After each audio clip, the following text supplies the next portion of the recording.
And welcome to another episode of the Turn Up For What podcast, talking your Houston Texans straight from the Great British Isles. And we've got a game to talk about as the Texans were back in action in a win over New Orleans on Saturday. Football is finally back, and it gives us something to discuss materially beyond training camp reports and try and find some sense of where this 53 plus, additional international player practice squad is going to shape up. It felt like we got a bit there, but joining me this week, a returning guest, Mr. Rivers McCowan. Rivers, how you doing?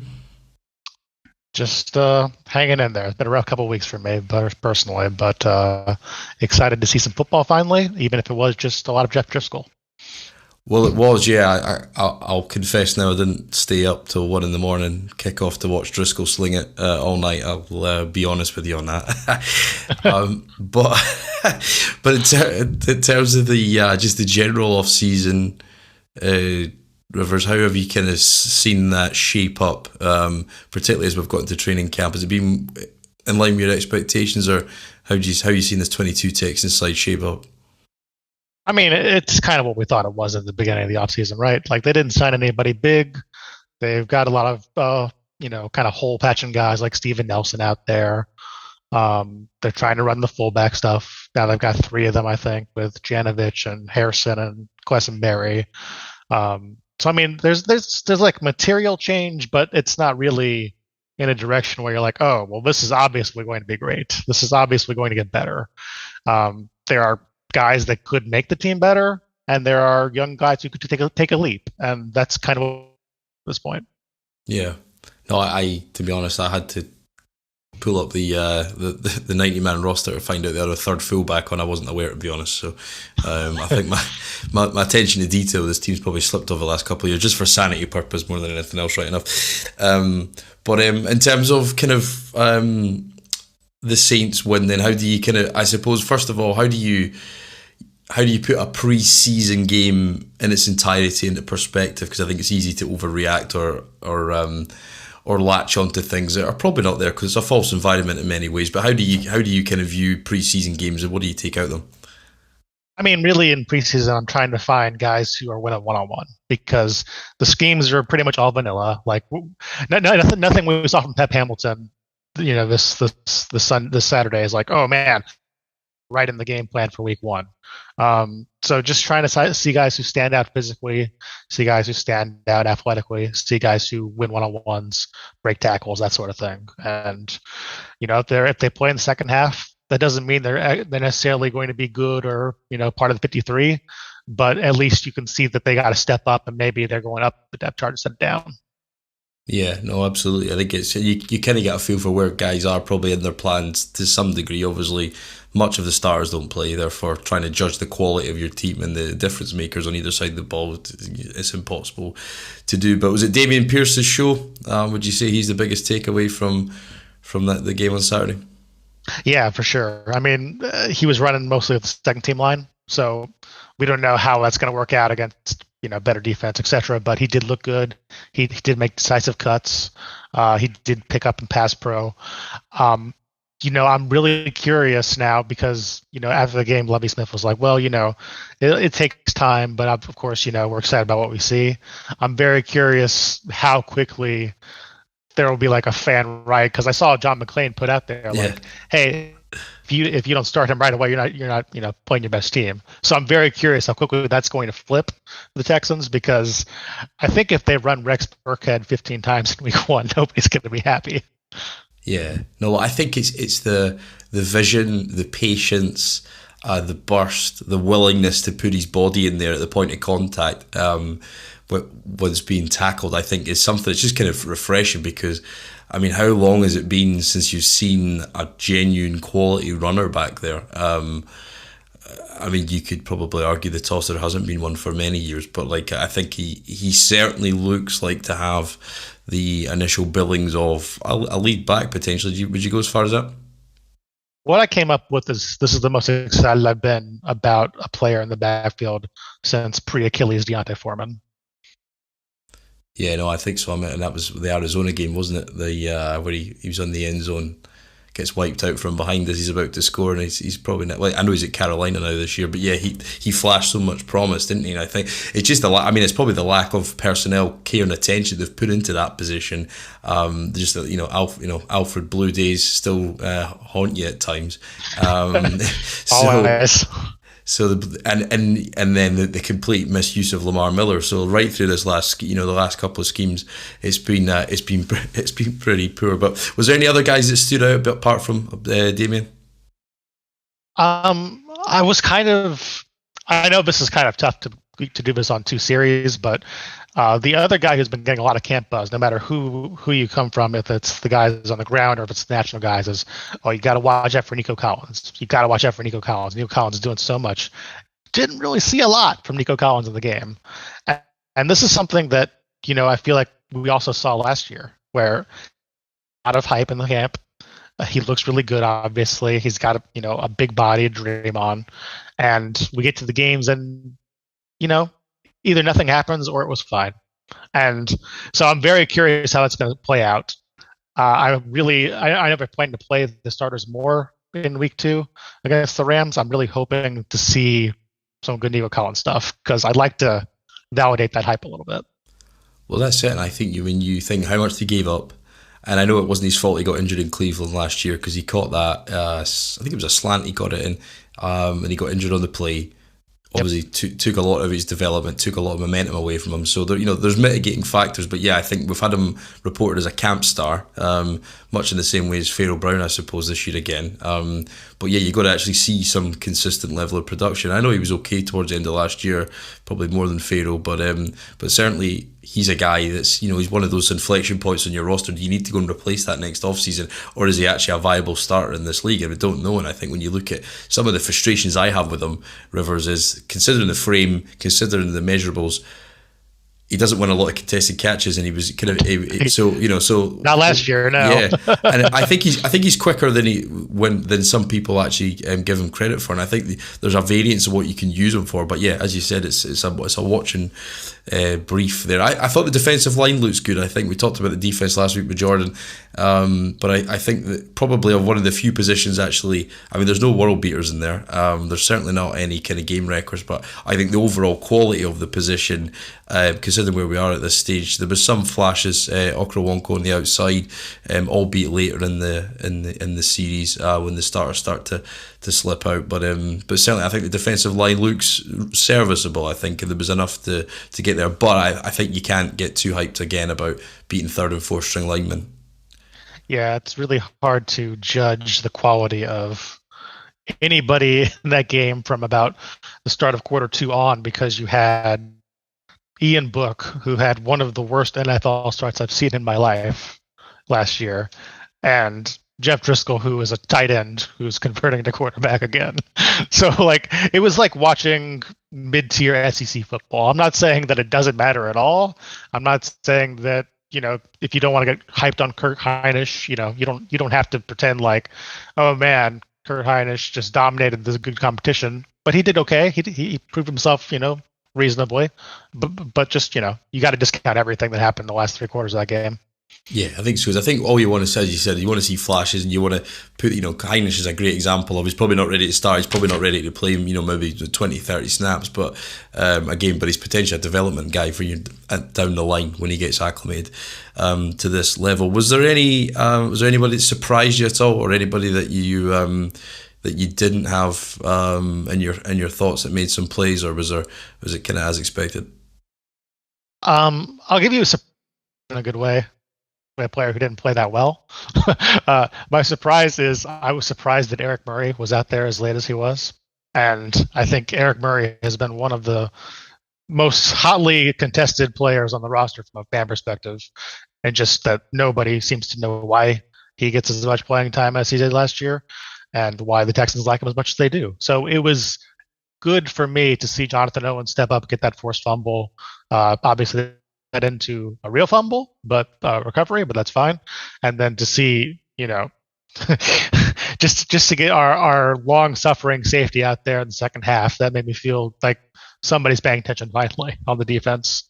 Yeah, well, that's the thing. I think the fact that Jonathan Owens is kind of, And Terrence Brooks, I don't think either of them are potentially starting caliber safeties in this league. I think if you watch the tape against Indy last year in Indianapolis, Terrence Brooks was not good that game. And I think when your best safety by some significant distance is a rookie in his first ever pro outing, it's probably a little bit of a worry. I think that kind of spot is something in a cover two scheme that you require four of those guys to be credible. That kind of gives me a little bit of concern. Yeah, I can see that for sure. But I mean, I think also at this point, would I rather see Jonathan Owens get a real chance, or would I rather see Eric Murray play again? And that's kind of where I'm at. I just want to see young guys who maybe have a chance to become something get a chance and run with it. Yeah. I thought MJ Stewart, considering he was a kind of bona fide kind of contributor, he was out there reasonably late, and Des King as well were quite on the field probably longer than they would have liked, considering their roster chances. Was there anybody else that you had out there that was late and you thought, I'm surprised that they've obviously slipped down the pecking order? I guess the best way to put this is, like, I've paid attention to the camp, or at least I wouldn't say I paid attention live to the camp, but I've caught up on camp notes. Haven't seen a lot about Jalen Reeves-Maybin, and this is a guy who has $5 million guaranteed in his contract over the next 2 years. So when they signed that, I was like, okay, so he's a starting linebacker. And then they re-signed Kamu. Kamu's back, and all of a sudden he's not. And now he's playing second team, and like there's Kevin Pierre-Louis, who kind of also disappointing in 2021. And I'm like, okay, so they like Pierre-Louis more now than the guy they just gave $5 million guarantee. I don't know. It doesn't make any sense to me, but they have a lot of linebackers, and I think somebody productive from an NFL standpoint is going to get cut here.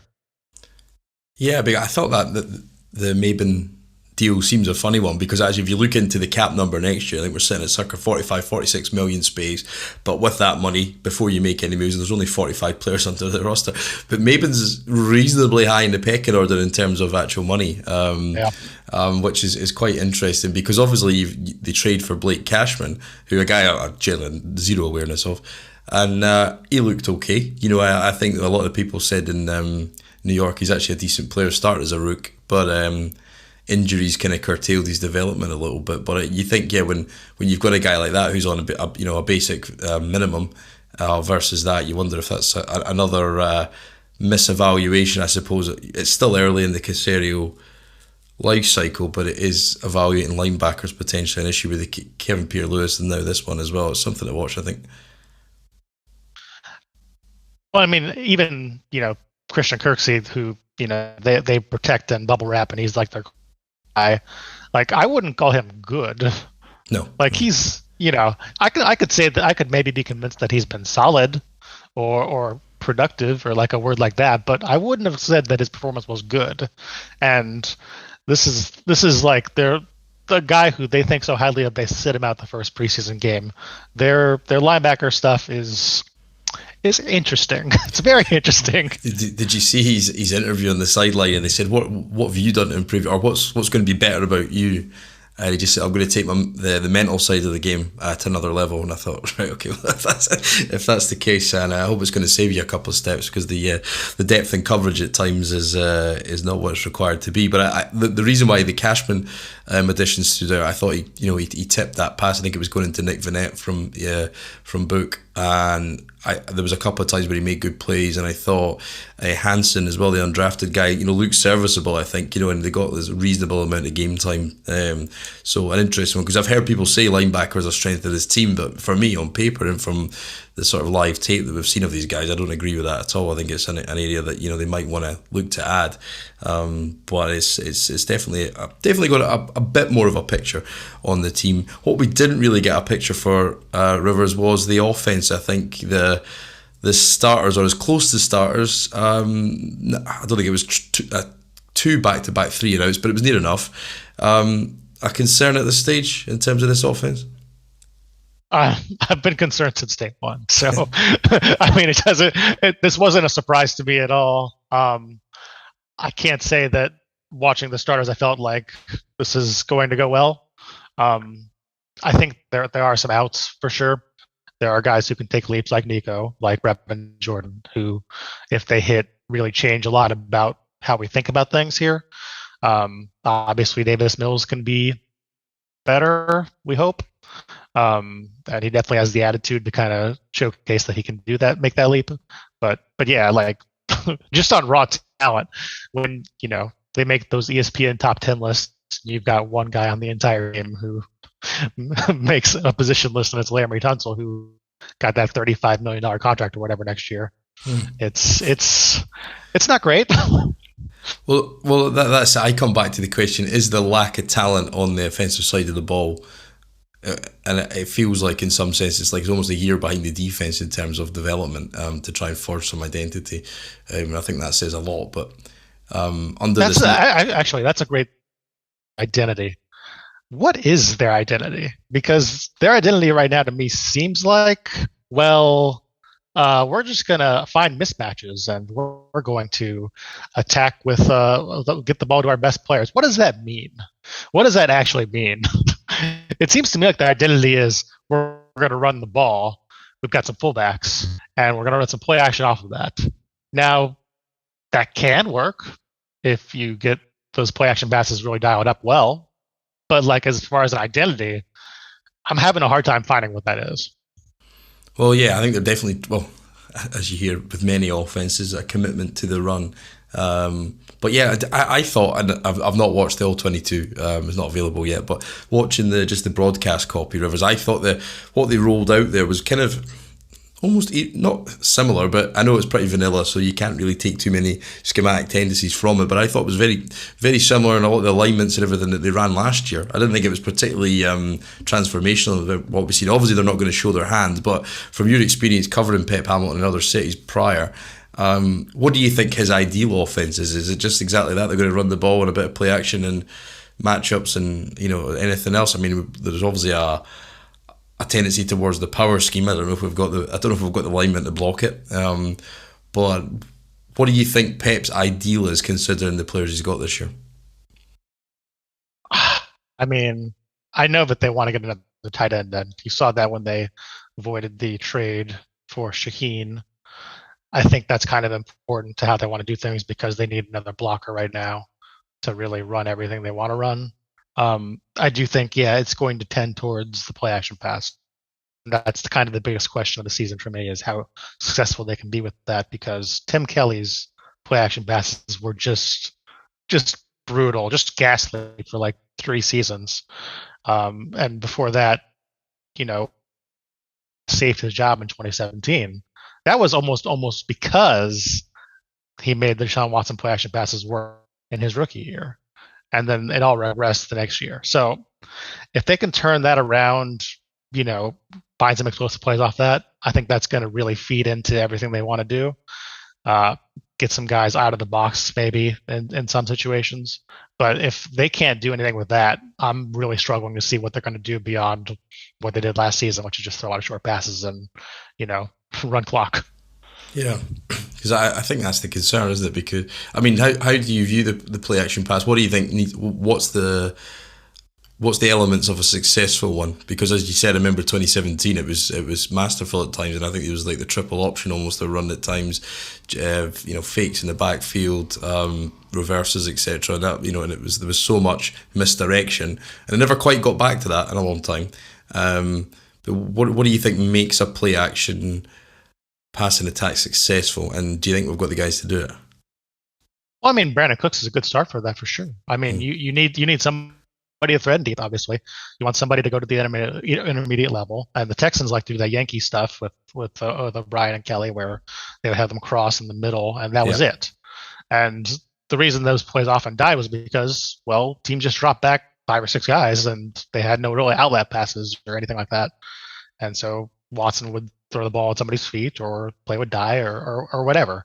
And I do think that Pep does a better job of that. Like, I do think he does a better job doing outlet passes. And, even if you get Pharaoh Brown, fake blocking and coming open underneath and rumbling for like 8 yards, that's a successful play for this team. That's a big play for what this team can do. So, yeah, I think the design of that's going to matter a lot. I think they can have success with it, at least compared to the Tim Kelly stuff. But it's going to be interesting to see if Nico or Chris Conley or somebody like that, Philip Dorsett, can be kind of that intermediate guy, because that's where they really need help right now. Yeah, because they don't really have like a big slot, and I know we've kind of seen that kind of come into the league more, but I was pretty surprised they didn't sign somebody of a reasonable note, considering the position they're in, at wide receiver or tight end. I know though the Shaheen trade fell through last week, but I think those two spots, apart from Brandon Cooks, you said push him to one side. In a year two of a quarterback who's not played a lot of ball, to only have one sort of considered, proven talent option at a pass catch at a skill position. It's probably a bit of a concern, I think, isn't it? And I think, if you're going to get a true evaluation of Davis, then I would have thought they would have gone out and sort of made at least some kind of steady kind of pros to go and support with that, because I think that's the concern, right? Well, I think in an ideal world they would have wanted to do that, but I think they got kind of caught, like a lot of the NFL, looking at the wide receiver salaries this offseason and being like, what is going on here? Why are the Jaguars signing guys like Raiders cast-offs for like $8 million a season? What is happening here? And Nick Caserio, for all of his whatever my problems are with him, I would say that he's very value focused, and that tends to come out in contracts where you're not going to see a big free agent splash on this team right now. You're not going to see a guy get $10 million in a season. You're not going to see a guy get a lot of money in future seasons. And the way the wide receiver market worked just kind of, I think, capped them out of that from how he likes to play the game. So they traded up for Mechie. Welp, can't really do it. That's poor luck, obviously. Now we kind of are where we are. You'd like to see a trade maybe, but you understand that there's not really a lot that can be done to make this team go to like a playoff team with one trade. So yeah, and I think it's both positions kind of, I think, may hinder the offense. We talk about that level of talent. One spot they did spend at, and probably the biggest contract they're giving out, was AJ Cann. He's not played a lot of football coming back. I think that, plus the Kenyon Green injury, I think the interior of the O-line, particularly if you think of the athleticism of Mills, actually at times probably the interior is probably more important for a quarterback, like of his athletic ability and pliability, than perhaps the edges at times. Is the interior of the line a concern? I didn't think it looked that great last night, Saturday night at all. And I think particularly with Kenyon Green missing time, AJ Cann, is he going to come back? The options after that, McRae, just isn't it. And I don't know how that's going to be. You got Quisenberry starting at centre. Britt's got an injury history. I think the interior line's probably not solved itself in the way they would have thought with their biggest free agent signing and a first round draft pick right now. Well, yeah. I mean, the interior line is going to be an issue. It was an issue last year, and they brought back a lot of the guys from last year is the thing. Britt's still here, McRae's still here, Jimmy Morrissey's still here, Sharping's still here. They might not all make the 53, but these are their guys. And you bring in Cann, who's, let's face it, a Warhop guy. And that doesn't mean that he's good. It doesn't mean that he's going to play like garbage either, but he doesn't have much of a history of playing well. And Kenyon Green is a first-round rookie, and first-round rookie linemen, they can go a number of ways. Most of them are not Rashawn Slater. Yeah, I mean, like from the beginning, I've understood why people have said, oh, well, they've made some more investment. This could take a step forward. It could, but now that we're in camp and we've got, Britt's injured already, Kenyon Green hasn't played much, it's starting to trend towards looking a little scary again. Yeah, and I thought it was interesting. Sharping wasn't even he's backup right guard right now, and I think it just shows you where he is, another failed pick in there. So I think, considering how much they want to run the ball, I think that could potentially be some of their undoing, I think, in terms of that. In terms of the run game, Rivers, do you see Pep, just from when you covered him in Indy, in terms of the power running scheme, is that what you think he prefers? I know people don't purely run one or other, but is that what you think he wants to base his scheme off? And do you think any of the guys, including their two tackles who we've invested a lot in, can run that? Because I'm still unsure on that. I mean, I think Pep for Pep, power is his preferred fastball. But I think Indy's success usually was off of the changeups to that fastball. The play action of stuff, of course, and then, kind of a misdirection into that power, bring guys around the line of scrimmage, pulling double people or something like that. So, yeah, I mean, I definitely have problems seeing, let's face it, anybody on this team, or maybe Titus Howard being a positive run blocker right away.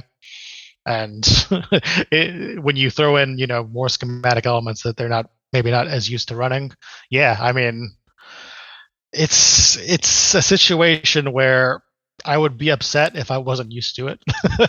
Yeah. What do you think the good could look like if all go to plan, and you get some unrivaled or unexpected contributions to guys, more solid play, relatively mistake-free football in terms of turning the ball over? What do you think the best kind of case scenario for this offense is this year? Well, best case, Dameon Pierce takes over right away. Running game is middle of the pack, maybe enough to where they can get to 3rd and 5 or 3rd and 4 consistently. Davis Mills is a high passer who takes a step forward and targeting the corners, maybe kind of that 10 to 20 yard area, intermediate on either side where they really kind of struggled last year. That's a big throw for him to make. And, they come out of this as maybe like a fringe top 15 offense. Yeah. Yeah, and I know everybody's kind of, I don't know, I know you're not you're not used to some of the online ire of people if you don't necessarily agree with the upward most positivity. And I know a lot of people are desperately wanting Davis Mills to be there. I think when you see him on Saturday there, he's throwing short of the sticks. I know it's early. I know there's been good days and bad days in camp. There's been, I think, more good than bad this year. So there may be some progression there. But what do you think he has to work on this year to take that step? Because I think a lot of his interceptions were over the middle last year. Some errant throws at times. I know people kind of hark back to the great stretch at the end of the season, but I mean, I will always say to people, if you go and watch the 49ers game, the only drive they put together was because of penalties, and they didn't move the ball all day. So there's going to be a baseline of somewhere against good to get an idea of where it can project to in terms of a ceiling. But how do you make that whole Mills debate? Because obviously people's hopes are with him because there isn't many places to put that hope this year. But what's your take on Mills? Well, first of all, let me tell you, I'm very used to hearing from everybody in the fan base who's positive. Let me tell you, that's something I've been with for a while. No, I think Davis Mills has a chance to be. It's like Danny Jeremiah said. He has like that Matt Ryan upside of everything falls together right, but we're still a ways from seeing that. I think number one for me, and this is going to be a true have you watched the games or not thing. Yeah, his deep passing numbers were really good last year, but his deep ball is not that good. He needs he needs to lead guys. He needs like that. He can't thread a pass in there. So I think that the teams kind of played him early with zone, realized that, he can pick apart zones. He's got a decent process as long as you don't rush him quickly. Okay, well, we'll blitz him. And he had problems with that for a time. The Texans found some answers for that, like the Dorsett catch against the Jaguars, where it was, cover zero and just go with it. And now this year, I think he's going to have to face more complicated schemes where it's cover two and you've got to throw in there. And can he do it over the middle? Yeah, I think he can. But can he do it consistently? That's the key question. Yeah, because I heard that someone, I think it was Seth Payne, maybe on radio today, and he said, you got to remember all these guys that are out there can make good plays. It's how consistently can they make these good plays, and I think that's the key. Exactly. You can't just flash up a highlight of week 9 against the Chargers, ridden with COVID, and tell you that's gonna be the summation of the entirety of the story. I think there's a lot of good defenses and a lot of tough road trips this year and for this offense. So I think there's a lot to be seen. Obviously, it's hard to judge it right now in terms of like the vanilla packages, but I just thought it kind of looked a bit. it didn't look like they went out there on the first couple of drives. I thought Rivers and looked confident and looked like they could really move the ball up and down, considering, Cameron Jordan, etc., are all sitting in street clothes on the side. To go kind of flimsily out like that, I think it's something that everybody will be watching. Assuming the starters get more time in LA, what do you think you need to see next week in LA from this offense? Because from the earlier starters, what do you think you need to see to sort of kind of get a better handle or a grasp on where they are going into this year? Oh man, I don't need to see anything because I don't really think the Rams care. I don't think they care about the preseason at all. They haven't for a while. So, I mean, what would I like to see? I would like to see Nico Collins make some catches for sure. I would like to see play action earlier, first down, something like that. You'd like to see the run blocking come together in a way that's interesting. Maybe Kenyon Green actually gets to play. We'll see Damian run with the ones for a little bit, maybe just a series or two.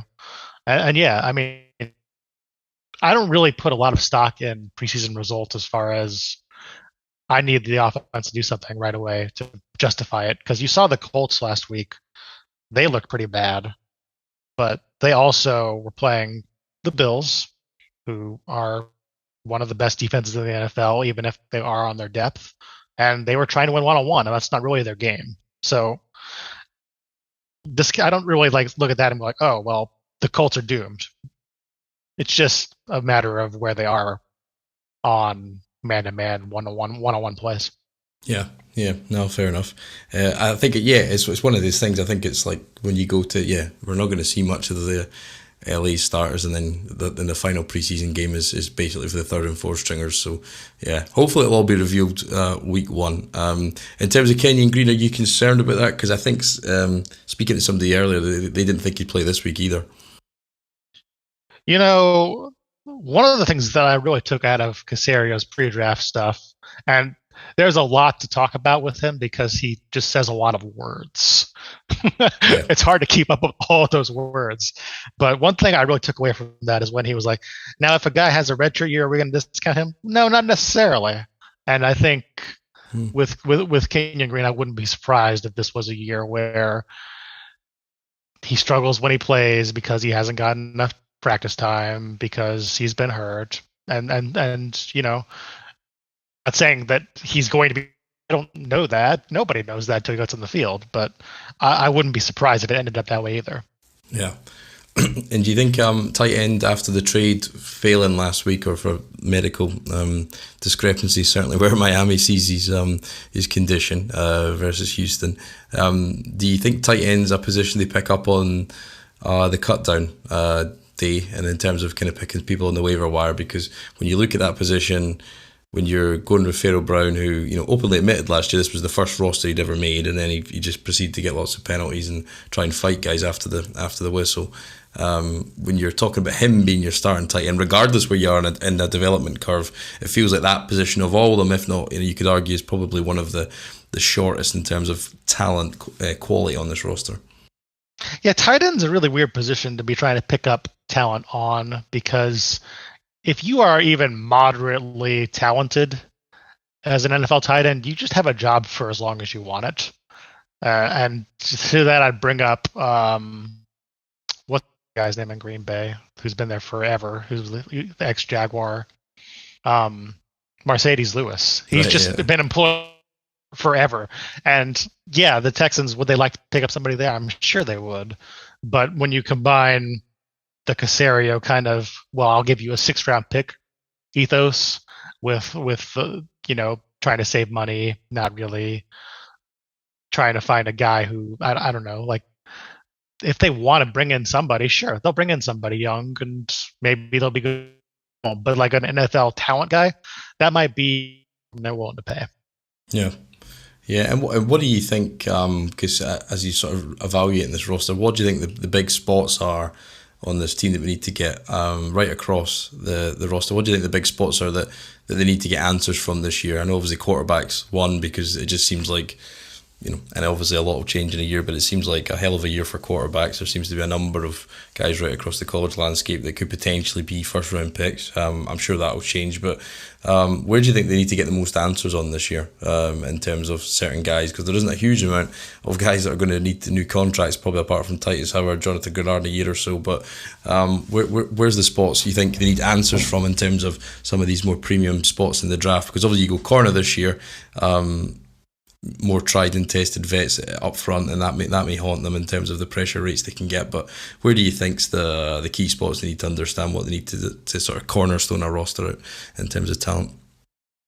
Boy, I mean, I definitely can't say that any spot in the roster is like, oh, that's secure. Like I wouldn't be surprised if they drafted a wide receiver in the first round. I wouldn't be surprised if they drafted a tight end in the first round, offensive line, defensive end, interior line versus Davis again. Like it's a wide open slate to me. I guess if I had to say one position I'd be most curious, it'd be linebacker, because you got Chris there, you've got Garrett Waller, who's gotten a lot of pep from Casario, from Levy, those guys. Like, is one of those two guys going to actually get on the field? Is one of them going to knock Kamu off or Neville Hewitt out or whoever, push them aside and say, this is my job? Yeah, no, I think so. And I know people were, after the Chicago trade request was put in last week with Smith. He's a guy that people are obviously naturally going to talk about to trade for. It's probably too early in the life cycle, but do you think getting a guy at linebacker like that, like Roquan, would that make this defense, would that give it a better complexion than it does now with somebody who can be on the field all three downs at the linebacker spot and play off the ball as well, passing as against the rush? I mean, sure, yeah, but I mean, you're not going to give a first round pick for that either. And that's what that's going to cost, I think. Yeah.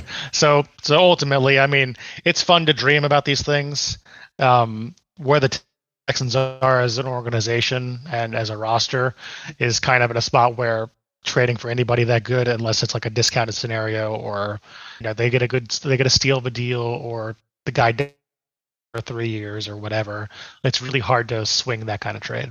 Yeah, I think so. I mean, I take the view that they perhaps should not be trading anything, as you said, below those token 5th and 6th round picks thrown away for a subjective hope that somebody can find some upside. You think you got to keep your powder dry on that, and it's the development curve of the getting this talent together is probably a bit longer than getting Roquan Smith in a place that you probably wouldn't want to come to if he's want to leave Chicago. He's probably want to go and fulfill his potential elsewhere. So I'll give you some potential too early awards, River, for this offense, if you let me know who you think your candidates are. So, biggest disappointment on the offense? Oh, there's so many to pick from. How about Marlon Mack? I feel like people have been very hyped on Marlon Mack. He won when I ran that poll of Texans fans that got like 500 responses. He was the guy who people thought would be the most impactful of the free agent signings, and I kind of just don't see it. I think he could be solid, but between how they already kind of like Burkhead and Pierce coming on, I would be surprised if he got an enormous share for most of the season. Most improved? I'm going to go to Brevin Jordan still. I know that Nico has been more of the hype candidate. I just still want to see it. I still want to see it. Give me Brevin Jordan. Yeah. Biggest shock?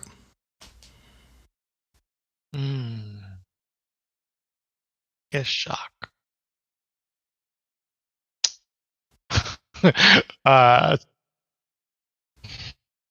Man, there's nothing that would surprise me here.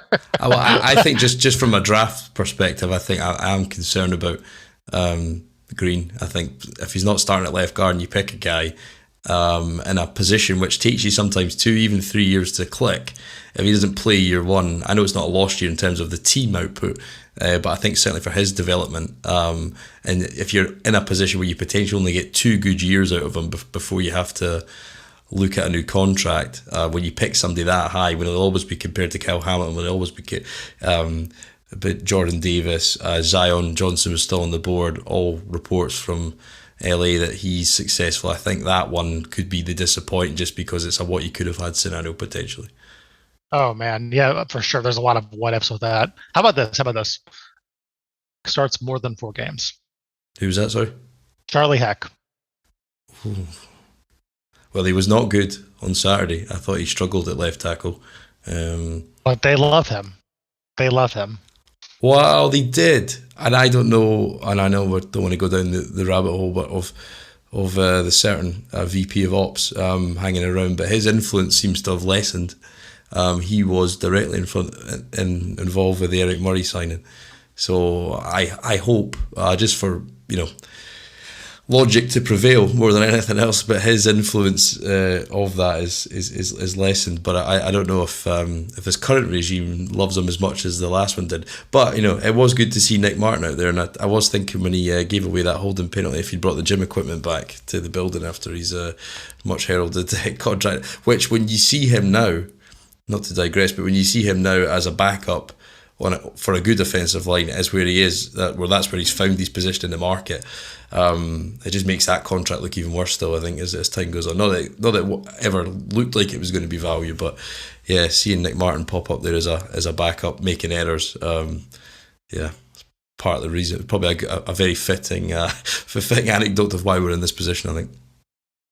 Well, I mean, Whitney Merciless is retired, so I guess Nick Martin's all we got left to laugh at.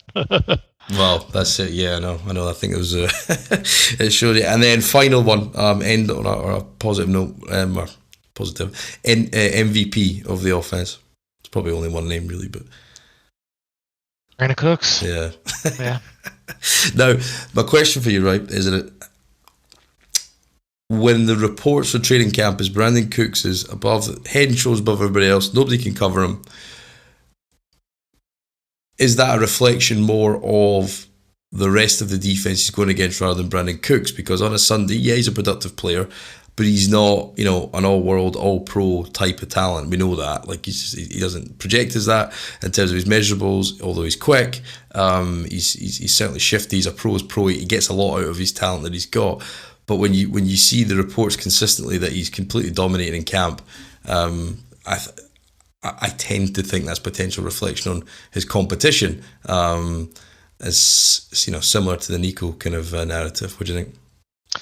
Yeah, I mean, I think that's part of it for sure. And obviously, Stingley's been, slow to come back, been taking his time with that. So, yeah, I mean, I don't take anything away from that really at all. Like, when Brandon Cooks gets praised, it's just one of the things the organization is best at. Really good at pumping up Brandon Cooks. I'm not saying that like as a slam, just like that is the things they do best. He is their baby boy. He is the apple of their eye. He's the one guy who's got the contract extension locked in, has a good past, and this is what they are. They are the Brandon Cooks promotion organization. Yeah. No, I thought when Stingley got drafted and he's in the office with one of the coaches and everything, it kind of seemed a bit convenient. But no, I think Lee Brandon's probably the best chance of getting some good offensive football this year, and I think is one of the trades or one of the moves that has actually kind of panned out to a reasonable degree. A reasonably productive player, but I think you really want a number one receiver, a true number one. Get up and go guy on the boundary if you're going to improve this offense. And so in terms of this season, Rivers, is there a game or is there anything you're particularly looking forward to, or is it just seeing some development hit the draft? Was there anything this season that you've got marked on your calendar? I mean, we obviously don't know if there's going to be a certain player playing or not, but the Browns game is going to be fascinating. them coming to Houston, even if Deshaun Watson is not playing, I'm sure that the fans will have many things to say to the Cleveland organization, and yeah, that will be the most interesting game for me. I think development matters a lot more than the actual. So, but I do think the Jaguars games are going to be the measuring stick for me. Are the Texans still kind of above what the Jaguars are, or have the Jaguars passed them by leaving kind of that disastrous Urban Meyer behind in the past? Because one way, if the Texans get 2 wins out of that, that's like, okay, well, that's a good start to 5 or 6. And if the Jaguars are better than them now, then it's hard to see them favored in many games. Yeah, because obviously they splashed in free agency. But do you think Doug Peterson, from your knowledge of the league, do you think Doug Peterson has got enough to get the potential and the talent out of Trevor Lawrence? Because I think you're right. I think that's an inflection point for us because, yeah, it was a banker 2 wins for the last couple of years. And if that disappears, then all of a sudden your season has a whole new complexion. Yeah, I do think that they've taken, at least from what I saw in the first preseason game, a little step forward. I don't know that they're going to be dominant. I think the Texans can still play with them, obviously, but I think they're definitely a lot more competent than they were last year. And as long as they can stop getting 2 receivers in the same area where Trevor Lawrence throws football, I think they'll be doing okay. Yeah, no, I think so. And I suppose there's an element of, teams get results against other teams just by a lot of averages at times, and it's been very one-sided in the last couple of years. So, yeah, holding on to that as a basis of your season win total is not probably a way to play sustainable or progressive football. But we will see. 1 preseason down, another 2 to go. The Texans travel to Inglewood this weekend. We'll hopefully see some more of the starters. I think obviously all eyes will be on Stingley and see where he is health-wise to see if he can live up to the 3rd overall pick, which is a hell of a slate for a corner. So he's going to have to hone that 2019 tape, which is obviously aggressive. But were you a proponent of that use of that pick at that position with that player? I think in a normal season, I probably wouldn't have been. Like if we had like a draft where we knew that there were 10 or 15, kind of top-notch guys and they're at every position, then yeah, I probably wouldn't have spent a pick that high on a cornerback. But given how everything shook out this year, there wasn't really a lot of impact talent. I can definitely see that as a swing at the most impactful talent that was there. So yeah, I mean, I didn't think it was. It probably wouldn't have been who I would have picked because I was a big Kayvon Thibodeau person. But from the beginning, you could tell that the Kayvon and the Texans culture were not going to mesh. So I totally understand that. Yeah, I lost count of how many times they talked about your brand, and Caserio must have mentioned that in at least 5 or 6 different interviews about coming into the building, be football player first and foremost. Yeah, I don't know if that was intentional, but it seems rather convenient. But yeah, we'll see where Thibodeau turns up. When you pick at the top of the draft, he'll always be compared. Clowney's career will always be compared to Khalil Mack, and we'll probably see both those guys here. And I think that's the biggest storyline this year, Rivers, is just how good are those 2 guys that you took early. You've got 6 premium assets to try and rebuild a roster. Where are they wisely spent? And if not, did you make up for it in other areas? So development is the name of the game, and we'll see how that goes throughout the season. But Rivers, thank you very much for your time. Looking forward to some real football come back in a couple of weeks, but we get another test this weekend in LA to see where some of these guys are. So thanks again everyone for listening, share, all that kind of good stuff if you can for us, and we'll be back again next week to talk the LA game.